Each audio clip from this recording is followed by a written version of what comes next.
কিয়ামতের দিনে হিসাব নিকাশের পরে জান্নাতীরা যখন জান্নাতে পৌঁছে যাবে, জাহান্নামীরা যখন জাহান্নামে পৌঁছে যাবে, আল্লাহ তাআলা ফেরেশতাদেরকে বারবার ডাক দিয়া বলবেন, জাহান্নামের সরদার মালিক, 100 বছর হয়ে যাচ্ছে জাহান্নামের দরওয়াজা বন্ধ করে দিয়েছি, তুমি খুঁজে দেখো না জাহান্নামের ভিতরে আমার কোনো বান্দা আছেনি, যার ভিতরে ঈমান ছিল, যার ভিতরে ঈমান ছিল এমন কোনো বান্দা আছে কিনা একটু দেখো।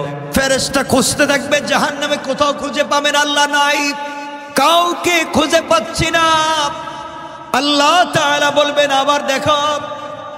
ফেরেশতা খুঁজতে খুঁজতে জাহান্নামের একেবারে নিচে গিয়ে, একেবারে নিচে, যার নিচে আর কিছু না এমন জায়গায় গিয়ে দেখবেন দুটা পাথরের চিপায় একটা রূহ পড়ে চিৎকার করে শুধু বলছে, ইয়া হান্নান ইয়া হান্নান ইয়া মান্নান, ইয়া হান্নান ইয়া মান্নান। দুটা পাথরের চিপায় পড়ে চিৎকার করে ডাক দিচ্ছে জাহান্নামের নিচে। ফেরেশতা আল্লাহ তাআলাকে ডাক দিয়া বলছেন, আল্লাহ তাআলা একটা রূহ চিৎকার করে করে ডাকছে। আল্লাহ বলবেন, এর অন্তরের ভিতরে সরিষার দানা পরিমাণ ঈমান ছিল, গুনাহ করেছে, নাফরমানি করেছে, আমার হক নষ্ট করেছে, আমি ক্ষমা করে দিয়েছি, তোমরা আমার বান্দাকে উঠাও, আমার বান্দাটাকে জাহান্নামের অতল গহ্বর থেকে উঠাইয়া জীবন নদীতে গোসল করাইয়া, পাক সাফ করাইয়া, হায়াতের সাগরে গোসল করাইয়া আমার বান্দাকে তোমরা জান্নাতের দিকে নিয়ে যাও। ওই সময় আল্লাহর বান্দা ডাক দিয়া বলবে, আল্লাহ তাআলা আমি আপনার জান্নাত চাই না, আপনি আমাকে জান্নাত দিবেন বলেছেন, আমি জান্নাত চাই না, আমাকে জাহান্নাম থেকে উঠাইয়া জাহান্নামের গর্তের পারে আমাকে রেখে দেন, জাহান্নামের গেট পর্যন্ত বসাইয়া দেন, আমাকে আর কিছু করা লাগবে না। আল্লাহ রাব্বুল ইজ্জত ওয়াল জালাল জানতে চাইলেন, গোলাম দীর্ঘ বৎসর থেকে আমার কাছে শুধু চিল্লাচ্ছ আর ডাকতেছো, কোনো জিনিস জীবনে আর চাইবা না, তোমাকে জাহান্নাম থেকে উঠাইয়া দিলে আর কোনো জিনিস চাইবা না। ও বান্দা, তোমাকে কি জাহান্নামের উপরে উঠাইয়া দিলে চলবে? বান্দা জাহান্নামের উপরে উঠে গিয়েছে, ফেরেশতারা তাকে রেখে দিয়েছেন দীর্ঘদিন, এভাবেই চলে যাচ্ছে, আবার চিৎকার করে কান্না করবে আর বলবে, আল্লাহ তাআলা ও মুনিব, আপনি দয়া করে জাহান্নামের নিচ থেকে আমাকে উঠালেন, জাহান্নামের গেট পর্যন্ত বসায় রেখে দিয়েছেন। আল্লাহ তাআলা ওখান থেকে জান্নাতের গেট দেখা যায়, জান্নাতের ভিতরে তোমার বান্দারা ঘুরে আমি দেখতে পাই।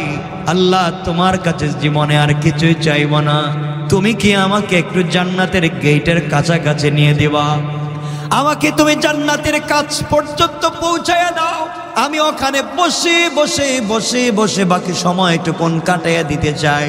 আল্লাহ তাআলা বলবেন, বান্দারে এটাই কিন্তু তোমার চাওয়া শেষ, আর চাইতে পারবা না। তোমার অন্তরের ভিতরে সরিষার দানা পরিমাণ নেক আমল ছিল, রব তোমাকে জাহান্নাম থেকে উঠে দিয়েছি, এরপরে তুমি চাইলা জান্নাতের কাছাকাছি গেট পর্যন্ত পৌঁছায় দিলাম, যাও। ওখানে তাকে পৌঁছে দেওয়া হারাম। জান্নাতের গেট যখন খুলে দেওয়া হয়, জান্নাতের নিয়ামতের সুবাসগুলা তার বডিতে লাগে। আল্লাহু আকবার বলেন। তার বডিতে জান্নাতের সুবাস লাগতে থাকে, জান্নাতের নিয়ামতগুলা লেগে যায়। জান্নাতের ভিতরে তাকায়া দেখে তার কত বন্ধু দুনিয়ার জমিনে ঠিক মতো সালাত পড়েছে, সে ঠাট্টা বিদ্রুপ করেছে, সে তার পাশের দোকানি নামাজ পড়ার কারণে আজকে জান্নাতি। তার ঘরের পাশের লোকটা গরিব ছিল, 3 বেলা খেতে পারতো না, আজকে জান্নাতি। আর তিনি দুনিয়ার জমিনে কোটি টাকার দালানে ঘুমাইছেন, আজকে জাহান্নামী। তাকাইয়া দেখতেছে কত গরিব মানুষ জান্নাতে ঘুরে, তার সহপাঠী কত বিজনেসম্যান জান্নাতে ঘুরে, সে জাহান্নাম থেকে উঠে আসছে, জান্নাতের গেটে বসে বসে কান্দে। আল্লাহ রাব্বুল ইজ্জত ওয়াল জালাল ডাক দিয়া বলছেন, বান্দা এবার কান্না করো, ব্যাপার কি? গোলাম ডাক দিয়া বলছে, আল্লাহ তাআলা আমি কান্না করি শুধু আপনার জন্যে, আমার জন্যে কান্না করো কেন? আয় আল্লাহ তাআলা, এই জন্যে কান্না করি, আমি তো গুনাহগার, আপনার নাম তো আজিজুল গফফার, আয় আল্লাহ তাআলা, আপনি আমাকে জাহান্নাম থেকে উঠিয়ে দিয়েছেন, জান্নাতের গেট পর্যন্ত পৌঁছে দিয়েছেন। আয় আল্লাহ তাআলা, এত কিছু আপনি আমাকে করে দিয়েছেন, আমি জীবনে আর কোনো জিনিস চাইব না। আল্লাহ রাব্বুল ইজ্জত ওয়াল জালাল বলছেন, তুমি তো বারবার বলছো চাইবা না, আবার চাও। এবার বান্দা বলছে, আল্লাহ তাআলা, আমি তো গোলাম, আমি তো বারবার ওয়াদা ভঙ্গ করতে পারি, আমি তো গুনাহ করতেই পারি, আমি কথা বলে কথা না রাখতে পারি, কিন্তু সৃষ্টির মধ্যে একমাত্র যিনি আমাদের রব, আর পুরা দুনিয়া তার সৃষ্টি, রব কাউকে কোনো ওয়াদা দিলে সেই ওয়াদাকে ভেঙে দেয় না। আল্লাহ, জান্নাত কত সুন্দর দেখা যায়, তোমার কাছে আমি জান্নাত চাই না, জান্নাতে বসবাস করার কথাও বলি না, আমাকে একটাবার জান্নাতের ভিতরে দেখবার সুযোগ দাও, আমি জান্নাতের ভিতরে যাব, জান্নাত দেখে কথা দিলাম, ওয়াদা দিলাম বের হয়ে আসবো, যদি বের না হতে চাই আপনি ঘাট ধরে আমাকে বের করে দিবেন, আমাকে একটাবার ভিতরে ঢুকবার সুযোগ দেন। আল্লাহ বললেন, বান্দারে এবারই কথা শেষ। কয়, আল্লাহ আমিও তোমার কসম খায় বললাম এবারই কথা শেষ। সুবহানাল্লাহ বলবেন। আল্লাহ বলেন, এবারই কথা শেষ, আর কোনো জিনিস চাইতে পারবে না, ঢুকলেই বের হওয়া লাগবে। বান্দা বলছে, আল্লাহ আমিও কথা দিলাম, এবার কথা বলা শেষ, আর কোনো দিন চাইব না। আল্লাহ তাআলা বললেন, যাও তুমি জান্নাত দেখে আসো। বান্দা জান্নাতের ভিতরে যখন প্রবেশ করেছে, দৌড়াতে শুরু করেছে, দৌড়ায়। থামেন। আল্লাহ বলেন, বান্দা থামো না কেন? তোমাকে না বলছিলাম তুমি টাইম শেষ হয়ে গেলে বের হয়ে যাবা? ও বান্দা, বের না হয়ে তুমি জান্নাতের ভিতরে দৌড়াও কেন? এবার বান্দা দাঁড়িয়ে গিয়েছে, আর ডাক দিয়ে বলছে, আল্লাহ আপনার সঙ্গে আমি কিছু কথা বলতে চাই। আল্লাহ বললেন, কি কথা বলতে চাও বলো। আল্লাহ তাআলার কাছে বান্দা বলছে, আল্লাহ আপনার কাছে আমি জানতে চাই, আপনি যদি কাউকে কোনো জিনিস দান করেন তাহলে আপনি কি কোনোদিন ফিরিয়ে নিতে পারেন? আপনার কি কোনো জিনিসের কমতি আছে নাকি? আপনি কি এমন আল্লাহ, আপনি কি কাউকে কিছু দিলে ফিরে আনেন? দুনিয়ার মানুষ কিছু দিলে ফিরিয়ে নিতে পারে, খোঁটা দিতে পারে, আপনি তো এমন আল্লাহ না, কাউকে কোনো জিনিস দিলে ফিরিয়ে নিতে পারেন না। আপনি কোরআনে কারীমের ভিতরে বলেছেন, কাউকে যদি আপনি জান্নাতে প্রবেশ করান আর জীবনে বের করবেন না, আমাকে যেহেতু ঢুকাইয়া দিয়েছে, আপনি কেমনে আমাকে বের করতে চান? তাহলে তো ওয়াদা ঠিক থাকবে না। আল্লাহ রাব্বুল ইজ্জত ওয়াল জালালের রহমতের সাগরে জোশ উঠে গিয়েছে। আল্লাহ বললেন, বান্দা তোমাকে বের করতে চাই না, তুমি বলো কেমন জান্নাত চাও, যেই জান্নাত চোখে দেখা যায় তার চাইতে 10 গুণ বড় জান্নাত তোমাকে দিতে চাই। আমি বুঝাতে চাইলাম, দুনিয়ার জমিনে আপনি যত অন্যায় করেন না, ফরমানি করেন, রব চাইলে ক্ষমা করে দিয়ে জান্নাত দিতে পারে। কিন্তু আল্লাহ বলেছেন, বান্দা দুইটা গুনাহ যদি কোনোভাবে করো আমি ক্ষমা করব না। 2 গুনাহ করলে আল্লাহ তাআলা বলেছেন ক্ষমা করবেন না, বাকি সব তিনি ক্ষমা করে দিতে পারেন। 1 নাম্বার গুনাহ হলো বান্দার হক। বান্দার হক যদি আপনি নষ্ট করেন, বান্দাকে যদি আপনি কোনোভাবে কষ্ট দেন, লেনদেন করেন, টাকা পয়সা মেরে খান, জায়গা জমিতে ভুলভাল দলিল করেন, কারো জায়গায় ইচ্ছা মতো দখল করেন, মানুষকে কষ্ট দেন, মানুষের রাস্তা বন্ধ করেন, সারাদিন চিন্তায় থাকেন কেমনে মানুষকে কষ্ট দিবেন, সারাদিন পরামর্শ করেন কেমনে অমুককে তমুককে কষ্ট দেওয়া যায়। দুনিয়ার জমিনে কোনোভাবে যদি আপনার কাছ থেকে সরিষার দানা পরিমাণ কোন বনিয়াদম কষ্ট পায়, আল্লাহ তাআলা বলছেন আমি ক্ষমা করব না। এই বিচার আমার কাছে নাই, সে বদলা যদি নিতে চায়, সে ক্ষমা না করা পর্যন্ত আমি তোমাকে ক্ষমা করব না। ও বান্দা, তুমি যদি 1000 কোটি টাকা দান করো, শত শত মসজিদ বানাইয়া দেও, 1000 বার আমার ঘর তওয়াফ করতে যাও, আর সরিষার দানে পরিমাণ বান্দার হক থাকে, আমি কিন্তু ক্ষমা করতে পারবো না। সুতরাং দুনিয়ার জমিন থেকে জান্নাত পর্যন্ত যেতে হলে 1 নম্বরে বান্দার হক থেকে নিজেকে বাঁচিয়ে রাখতে হবে। কথা বলেন না কেন? বান্দার হক নষ্ট করা যাবে না, বান্দাকে কোনোভাবে কষ্ট দেওয়া যাবে না, মানুষকে কোনোভাবে কষ্ট দেওয়া যাবে না, টাকা খায়া গ্রামের বিচার করা যাবে না, জায়গা জমি দখল করা যাবে না, ভাই বোনকে ঠকানো যাবে না, মা বাপকে ঠকানো যাবে না, স্ত্রী সন্তানকে ঠকানো যাবে না, আত্মীয় স্বজনকে ঠকানো যাবে না। যার যে হক আছে হক আপনি পৌঁছে দিবেন।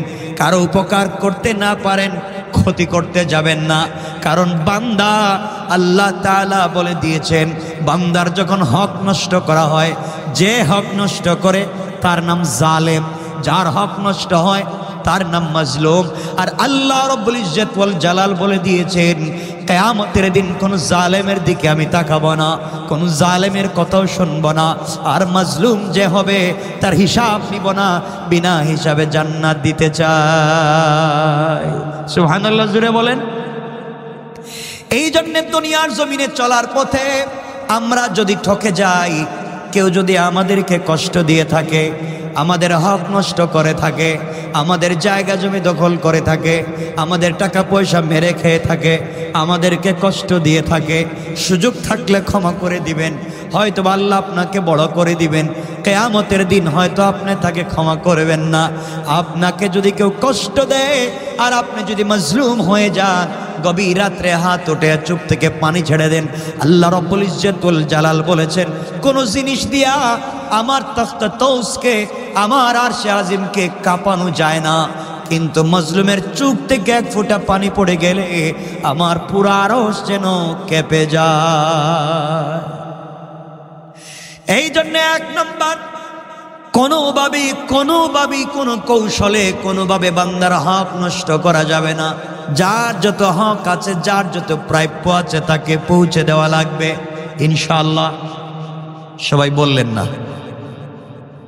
যার যে প্রাপ্য আছে পৌঁছে দিবেন, হক নষ্ট করবেন না।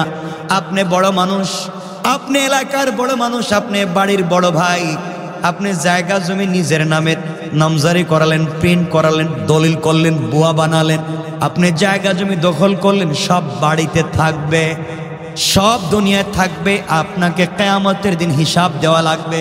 এই জন্যে এগুলা সব ভুলে যান, মানুষকে কষ্ট দেওয়া যাবে না।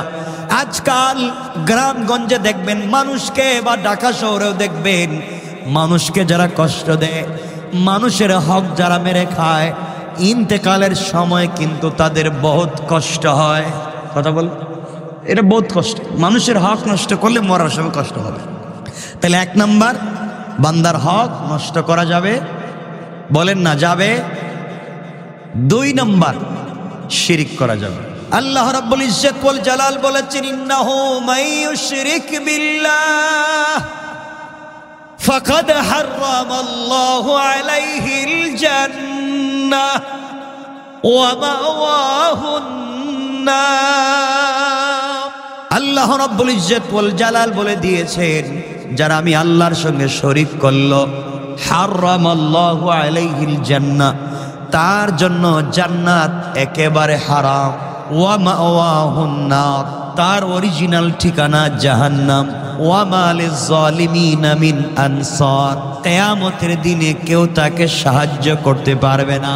তাহলে বোঝা গেল শিরিক করলে অরিজিনাল ঠিকানা জাহান্নাম, পাবলিকের হক মেরে খাইলে অরিজিনাল ঠিকানা। বলেন, কেউ মাফ দিবে? কেউ মাফ করাবে? আল্লাহ মাফ দিবেন? শিরিক মাফ হবে না।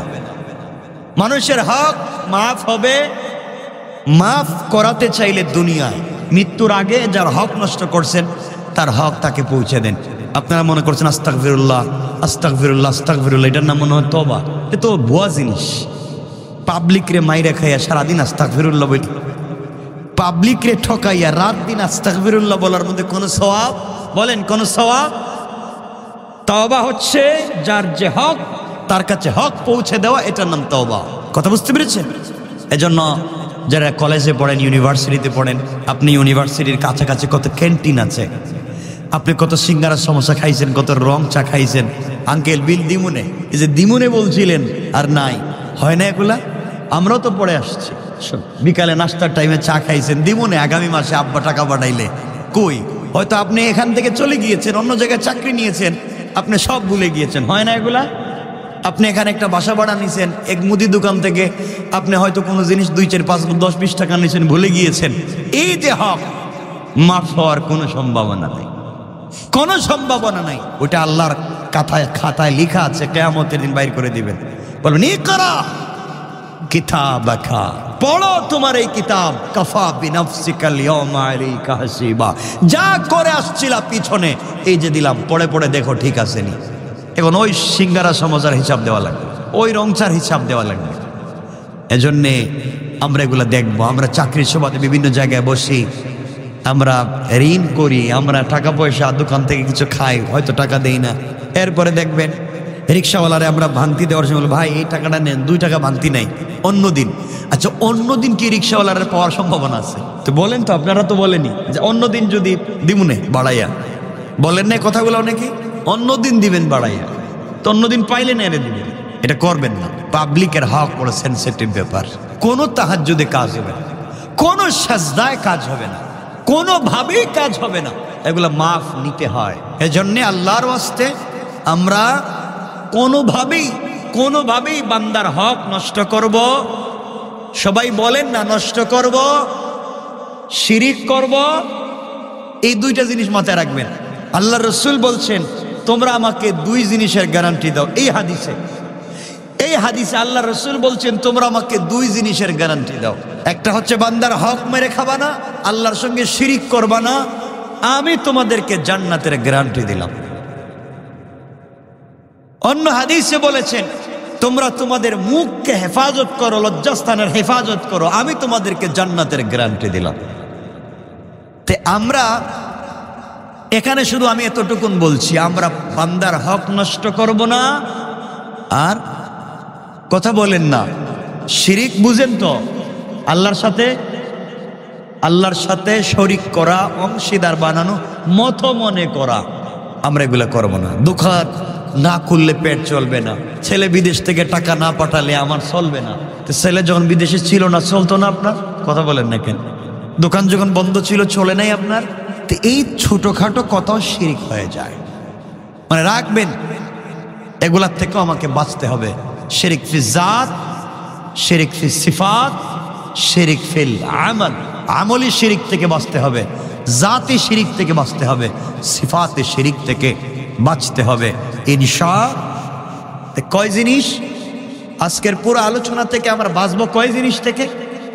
1, বান্দার নষ্ট করা যাবে।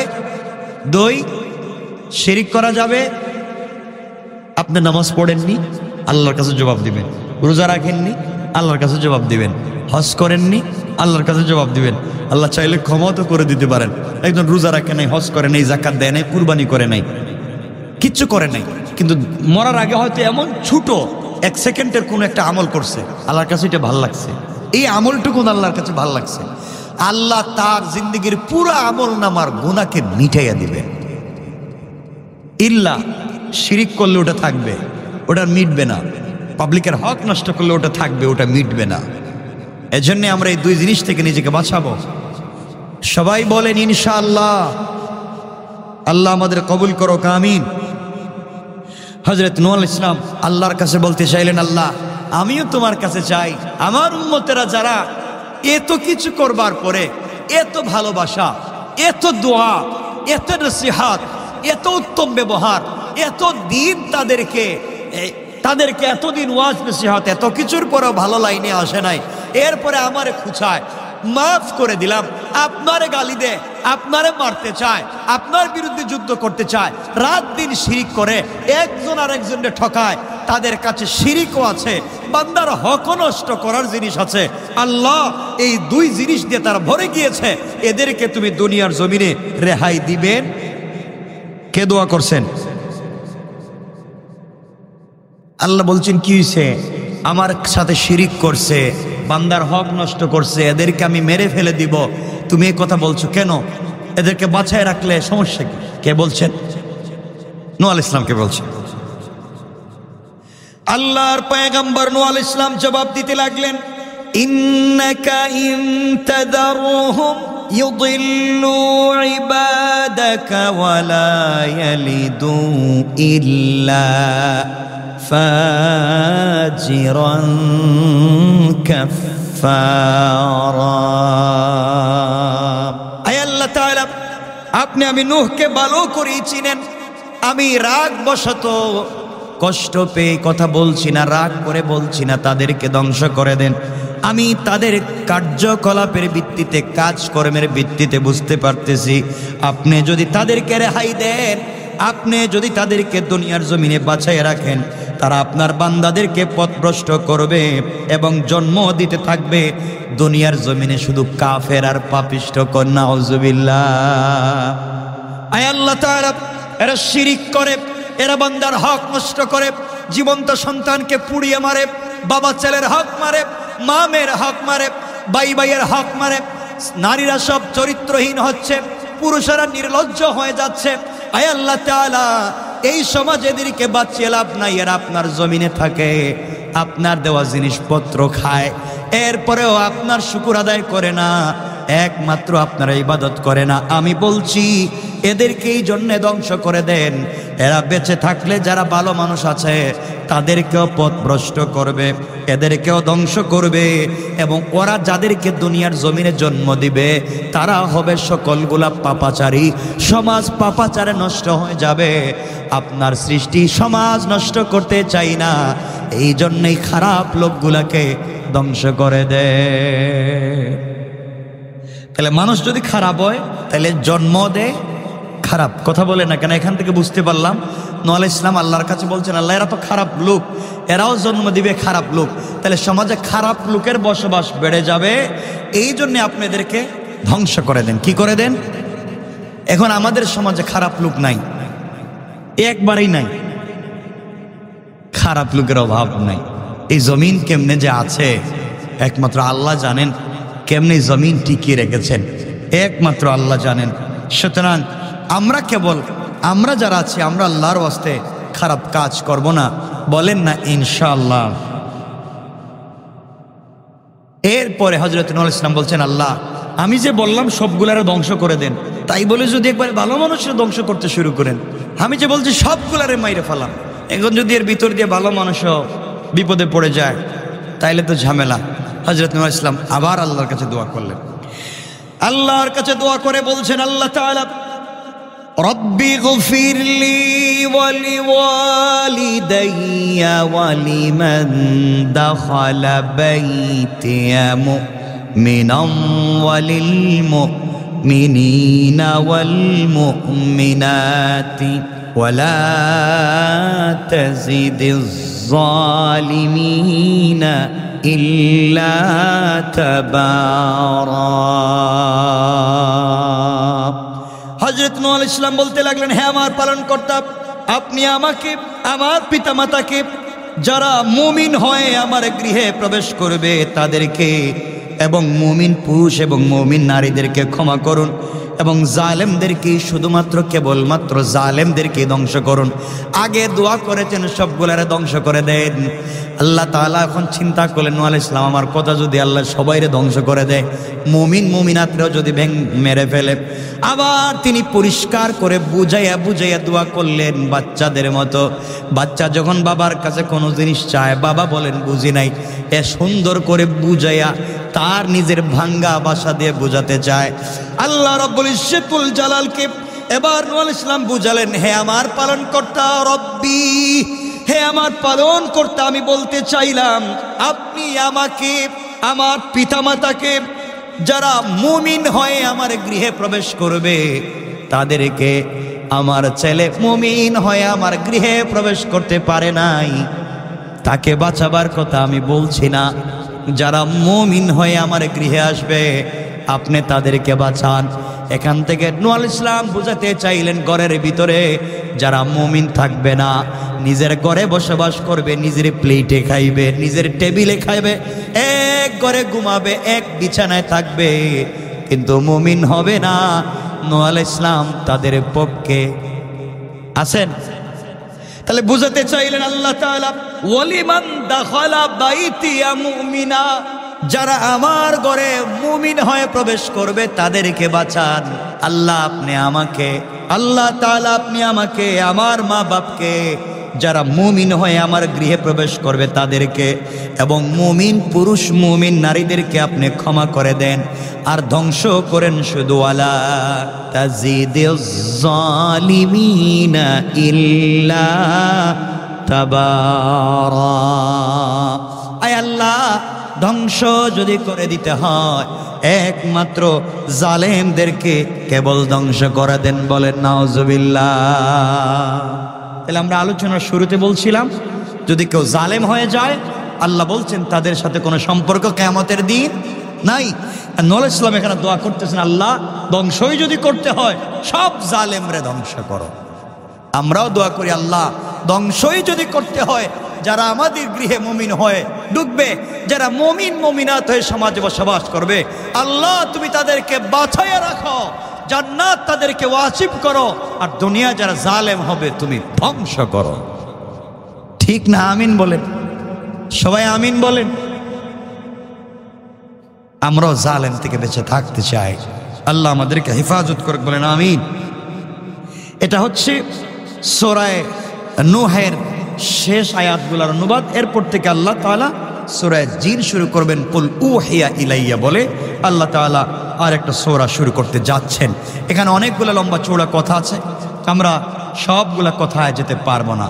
সুতরাং আসুন, এখন আপনারা আমাকে বলতে পারেন, আমাদের সময় কমে গিয়েছে, আপনারা আমাকে বলতে পারেন হুজুর ঠিক আছে আমরা মানলাম যে আমরা তো অনেক সময় পাবলিকের হক নষ্ট করে ফেলেছি, আমরা হয়তো কার দোকান থেকে 2-4 টাকা খাইছি, টাকা দিতে পারি নাই, হয়তো 502 টাকা বিল হয়েছে, 500 টাকা দিছি, বলছে আরেকদিন এসে 2 টাকা দিয়ে যাব। হয় না এগুলা? আর যাইও নাই দেইও নাই, গেছি হয়তো মনে নাই, এগুলা কি হয়?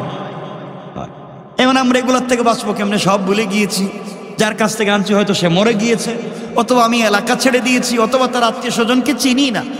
আমি তো এই হক থেকে বাঁচতে চাই, আমি তো এই হক থেকে বাঁচতে চাই। এখন আপনি আমি কি করব বলেন তো? কেমনে বাঁচবো? আল্লাহ রব্বুল ইজ্জত ওয়াল জালাল বলছেন, বান্দা যদি তার সন্তান থাকে, তার ব্লাড সম্পর্কের কেউ থাকে, তার কাছে ক্ষমা চাও, সে যেন ক্ষমা করে, আর তার গুরুস্থানে গিয়ে ক্ষমা চাও, সে যেন ক্ষমা করে। আর যদি মনে করো ক্ষমা হচ্ছে না, তবে তুমি যেই পরিমাণ টাকা, যেই পরিমাণ সম্পদ একজনের তোমার কাছে আছে, ওই পরিমাণ তুমি সাদাকায়ে জারিয়া করে দাও, আল্লাহর রাস্তায় তুমি দান করে দাও। আল্লাহর রাস্তায় যদি তুমি দান করে দিতে পারো, ওই সম্পত্তি সাদাকা হতে কিয়ামত পর্যন্ত সওয়াব বাড়তে বাড়তে বাড়তে বাড়তে বিশাল উহুদ পাহাড় পরিমাণ হয়ে যাবে। কিয়ামতের দিন ওই বান্দা দেখবে এত সওয়াব, আল্লাহকে বলবে, আল্লাহ এই সওয়াব তো আমি করি নাই, এত সওয়াব কোথায় পেলাম? আল্লাহ বলবেন, অমুক বান্দার কাছে তোমার হক ছিল, সে ভয় পেয়ে হক তোমাকে দিতে পারেনি, মরে গিয়েছিলে বা সরে গিয়েছিলে, ভয় পেয়ে সাদাকা করে দিয়েছিল, আমি তার সাদাকাকে বাড়িয়ে এই পরিমাণ তোমার জন্য করে দিয়েছি, তুমি এটা গ্রহণ করো, আমার বান্দাকে ক্ষমা করো। আল্লাহ যদি কারো ব্যাপারে ওকিল হইয়া কারো কাছে বলেন ক্ষমা করো, কারো ক্ষমতা আছে? ক্ষমা না করে পারে? কথা বলেন, পারবে? তাহলে এই জায়গা পর্যন্ত যেতে হলে আমাদেরকে সাদাকায়ে জারিয়া করে যেতে হবে। সাদাকায়ে জারিয়া, সাদাকায়ে জারিয়া তো বুঝিনি, দাওয়াত করে মানুষের খাওয়াইয়া দিলেন নাকি? সাদাকায়ে জারিয়া হলো কিয়ামত পর্যন্ত চালু থাকে। মানুষকে একটা টিউবওয়েলের ব্যবস্থা করে দেন, একটা মাদ্রাসার একবারে নিচের কাজ হচ্ছে, মসজিদের নিচের কাজ হচ্ছে, একবারে নিচের এই যে পিলারের কাজ হচ্ছে, উপরের নিচে ছাদের কাজ হচ্ছে, দিয়ে দেন। এখানে আবার সাদকা দেওয়ার কথা বলতেছি না, মানে দান খয়রাতের কথা বলছে। মসজিদে তো সাদকা দিলে চলবে? মসজিদে কি আল্লাহ সাদকা নিব? আল্লাহ ঠেকছে তো আপনার আমার কাছে যে আল্লাহ সাদকার দরকার? ভালো টাকা আল্লাহকে দিতে হবে। মাদ্রাসায় আপনি সাদাকা টাকা দান করে দিলেন, মাদ্রাসায় নিচের কাজ হচ্ছে, একটা টিউবওয়েলের কাজ হচ্ছে, অথবা কোনো মাদ্রাসায় হাদিসের কিতাব বুখারী, মুসলিম, তিরমিজি দিয়ে দিলেন। ওই কিতাবগুলো ছাত্ররা কিয়ামত পর্যন্ত পড়বে, কারণ এবছর যারা পড়ছে এরা চলে যাবে, পরের বছর যারা আসবে এরা পড়বে, পরের বছর যারা আসবে এরা পড়বে, এবার কিয়ামত পর্যন্ত পড়তে থাকবে, আর সওয়াব অ্যাকাউন্টে জমা হতে থাকবে, আর এই সওয়াবের মাধ্যমে আপনি আমি বেঁচে যাবো ইনশাআল্লাহ। একটা বাচ্চাকে হাফেজ বানাইয়া যান, আপনি আমি নিজের বাচ্চাকে হাফেজ বানাতে পারলাম না, আমরা অন্যের বাচ্চাকে হাফেজ বানাবো নিজের টাকায়, এটা নাম সাদকায়ে জারিয়া। কথা বুঝতে পেরেছেন? অন্যের বাচ্চাকে হাফেজ বানিয়ে যাব, একটা মাদ্রাসায় কাজ করে দিয়ে গেলাম, এতিমখানায় দিয়ে গেলাম, মানে দাতব্য সংস্থাগুলোতে যেখানে দিলে হয় এমন জায়গায় আমরা দান করলাম। বিশেষ করে টিউবওয়েল, পানির ব্যবস্থা করলাম, মানুষের রাস্তাঘাটের ব্যবস্থা করলাম, রাস্তায় ফলের গাছ লাগাই দিলাম। কথা বুঝতে পেরেছেন? এগুলো হচ্ছে সাদকায়ে জারিয়া। একজন গরিব মানুষ, ঘরে থাকবার জায়গা নেই, তার একটা ঘর বানাবার ব্যবস্থা করে দিলেন। একজন মানুষ ক্যান্সারে আক্রান্ত, বড় রোগে আক্রান্ত, হসপিটালে ভর্তি, টাকা পয়সা নেই, তার একটু সহযোগিতা করলেন। কথা কি বুঝতে পেরেছেন আপনারা? এগুলো আপনারা দিবেন। এগুলা দিলে হবে কি, হজরতে আলী রাদিয়াল্লাহু তাআলা আনহু বারবার বলতেন, এই দুনিয়ার জমিনে আমি এক সময় না খেয়ে থাকতাম, এই দুনিয়ার জমিনে এক সময় আমি না খেয়ে থাকতাম, আমার খাবার ছিল না। আর হজরতে আলী রাদিয়াল্লাহু তাআলা আনহু বলেন যে এই সমাজে এমন হয়েছে যে আমি এই দুনিয়ার জমিনে প্রত্যেক মাসে 4000 দিনার দিরহাম দান করার মতো তৌফিক আল্লাহ আমাকে এখন দিয়েছেন। কেমনে দিলেন ওগুলো আমরা আগামী সপ্তাহে আলোচনা করব, যদি আল্লাহ আমাদেরকে সুযোগ দেন, তৌফিক দেন। এজন্য আমরা সুযোগ বুঝে আমরা দান খয়রাত করব ইনশাআল্লাহ। বলেন না ইনশাআল্লাহ? যে যেভাবে পারেন দান খয়রাত করবেন, সাদাকা করবেন, নিজেকে বাঁচাবার চেষ্টা করবেন। কারণ ভুল তো মানুষের হয়, কখন কার হক কোন দিকে কেমনে চলে আসছে বলতে পারেন না। আর জানাশোনা থাকলে মানুষের হক মানুষকে দিয়ে দিবেন। আর বেশি বেশি করে তওবা করবেন, ইস্তেগফার করবেন, শিরিক থেকে বাঁচবার চেষ্টা করবেন। আল্লাহ তাআলা আমাদের সবাইকে কবুল করুক। সবাই বলেন আমিন।